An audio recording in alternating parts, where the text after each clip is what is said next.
usually like to start something like this by saying something funny or ironic, but nothing occurs to me just now.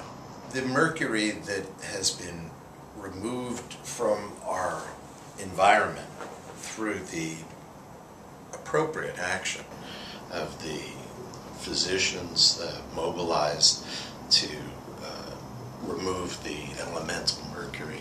That was a wonderful example of how a nation can effectively activate a health measure related to a toxin. Part of the problem at this point is that we have something akin to a Trojan horse.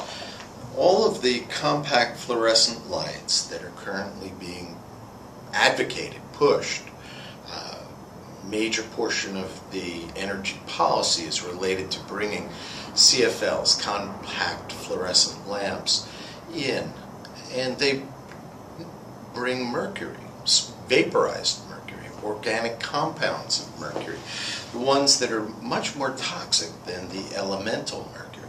Now, mercury has been known to be neurotoxic and produce mental derangement for a very long time. Lewis Carroll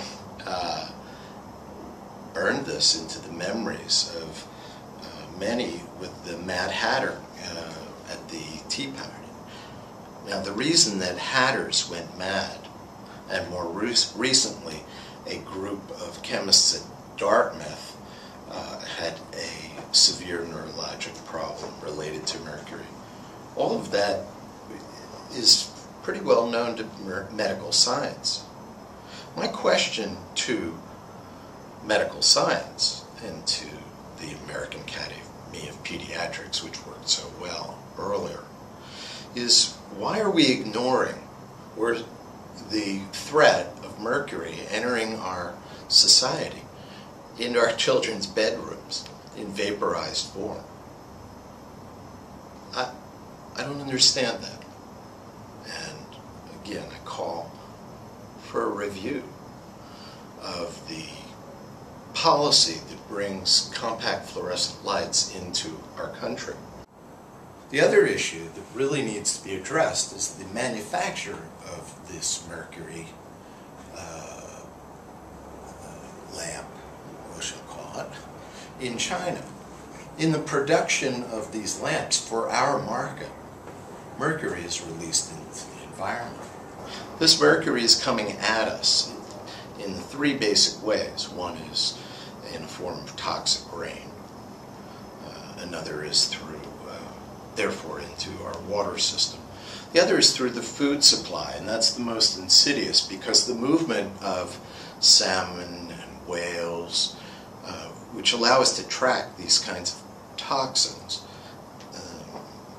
it follows a pattern that comes across from Asia and is bringing us, no doubt, the nuclear contaminants that are leaking into the ocean there and coming by what's called the Japan current over the Pacific coast, Pacific Northwest coast, where the richest salmon runs are in the entire country. So it's a matter of course now where the mercury that's utilized in the compact fluorescent lamps comes at us into the food supply.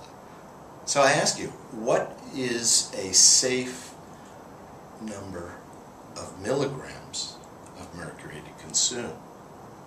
The answer is none. It only takes one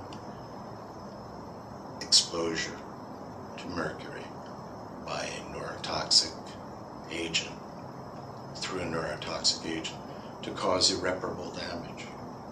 Irreparable. It is not beyond reason that we will find that the autism epidemic and autism spectrum, from Asperger's to frank autism, is related to mercury exposure.